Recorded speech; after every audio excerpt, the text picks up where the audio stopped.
Welcome YouTube, welcome to Sin City Living, channel designed entirely by full-time dice dealers, or full-time casino dealers, I'm sorry, and devoted to everything Vegas related. So, today I want to talk about something that is fresh in my mind because I just saw it the other day, and that is the martingale system on the field. All right, martingale systems don't work. They're a gambler's fallacy. They're fairly popular because everybody thinks of it at some point and thinks it's a great system. And there's a reason that the casinos still allow it, because it does not favor the player in any way, shape, or form. So we just saw this the other day and it was really funny. So I want to talk about the martingale system. And what the martingale system is it's betting a set amount. Let's say you're on a $5 table. Good luck finding one of those right now. Say you're on a $5 table and it loses, so you then bet $10. Say that one loses, so now you bet $20. The thinking is that eventually you're going to win and you're going to make back a profit of your original bet. So the idea is that you have a guaranteed win, that you're grinding out $5, $10 at a time. The math on it would seem to favor the player except for two things. One is how large your bankroll needs to be in order to do this, and two, table limits. Table limits are what catch the player. So I'm going to go over this in a couple different ways with a couple different table limits, and just to show you how it may work. Okay, so let's say we're on a $25 table, a quarter table, and the table limit is, let's say $5,000 table limit. So minimum bet $25, maximum bet $5,000. So you buy in for your money. You decide you want to do a martingale system on the field. So you bet your quarter. All right. Well, there's a 56% chance that this loses. Okay, 5 out of 9. So let's say this loses. I'm going to put this right here. So you double your bet. You have a 31% chance for 2 losers in a row. 2 losers in a row, you have a 1 in 3 chance. Okay. So let's say this loses. So now you bet 100. 17% chance for 3 losers in a row. If this were to lose, now you bet 200. You have a 9.5% chance for 4 losers in a row. If this loses, you go to 400. Now you have a 5% chance for 5 losers in a row. If this loses, you now go up to 800. 3% chance for this many losers in a row. So now you're up to 1600.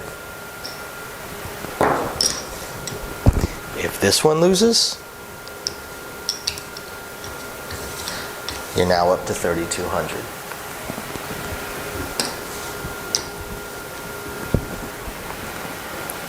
Should this one lose, you have now run into table max, and you can no longer make a bet that guarantees that win. Now, let's look at this again. 1, 2, 3, 4, 5, 6, 7, 8. Now, what are the odds? 0.9%. Roughly 1% chance of 8 losers in a row. Okay? So roughly 1 in 100 chance. 1 in 100 chance. So that sounds absolutely fantastic. I saw this twice in 40 minutes the other night. 8 losers in a row. We had 2 players trying to do a martingale system. And twice, in about 40 minutes, they hit the table max. They did end up winning that 9th roll where they bet table max. However, because of the table max, they ended up losing hundreds and hundreds and hundreds of dollars on those bets, even though they won, because they were not able to continue with their martingale. That's why table maxes exist. Okay, so you're telling yourself, man, 1% chance. Well, 1% chance isn't that bad. 1% chance of losing 8 in a row, it's not that bad. Okay, well, let's think about this. In order to get up to that 8 in a row, you have to have a bankroll of 4, 5, These checks are so brand new, it's hard to see. $6,375. $6,375. Now, you've now hit the table max. You cannot win your original bet back. You cannot win all this money back. Let's say you bet the table max of, say, $5,000. And you manage to win that ninth one because you have a 0.5% chance of having 9 losers in a row. So you've won this much back, and you've lost $1,375. $1,375. Trying to win a quarter each time. A quarter. So, in order to win a quarter, well, 1,000 has 40 quarters in it, doesn't it? Plus another 12, 52 quarters, 55 quarters. 55 in order to win that one. And you have to have a massive bankroll.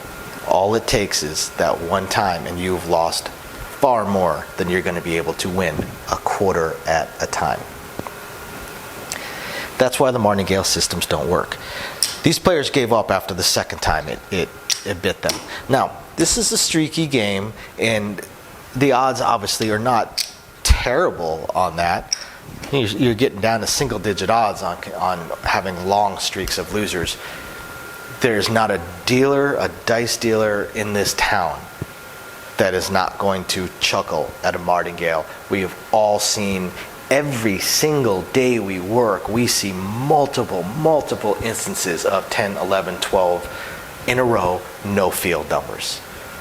Just remember, the odds never change for you. So let's say you have had your 5 losers in a row. So you're thinking there's no possible way there could be a 6th loser in a row. After all, there's only 3% chance of 6 losers in a row.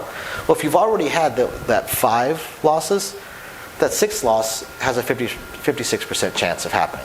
It's still 5 ways to win, 4 ways to, or 5 ways to lose, 4 ways to win. It is still a 5 to 9 odds. If you lose that one, you're telling yourself, man, there's only a 1.6% chance of 8 losers in a row or 7 losers in a row, so there's no way I'm going to lose the 7th one. Well, you don't actually have a 1.6% chance of that 7th one being a loser. You have a 56% chance of that 7th one being a loser. Right? Every single roll is its own individual creature of a 56% chance of losing. That table limit will come back and bite you in the butt. And again, the table limit and your bankroll are what hits you. You must have a massive bankroll to even think about attempting this. So that's a little brief overview of how the martingale system works or doesn't work, or how it is played. I'm not going to endorse it either way. Some players have great success with it, but when it hits them, it hits them. We will, in another video, cover a martingale system that I have seen for place bets. That player has actually been, let's just say he's not very popular with the dealers because of how difficult his bets are and how much it slows the game down. But I will cover it at some point with you and show you how it worked and what his thought processes were. Thank you for watching, YouTube. We will catch you next time. Please hit the like and subscribe buttons.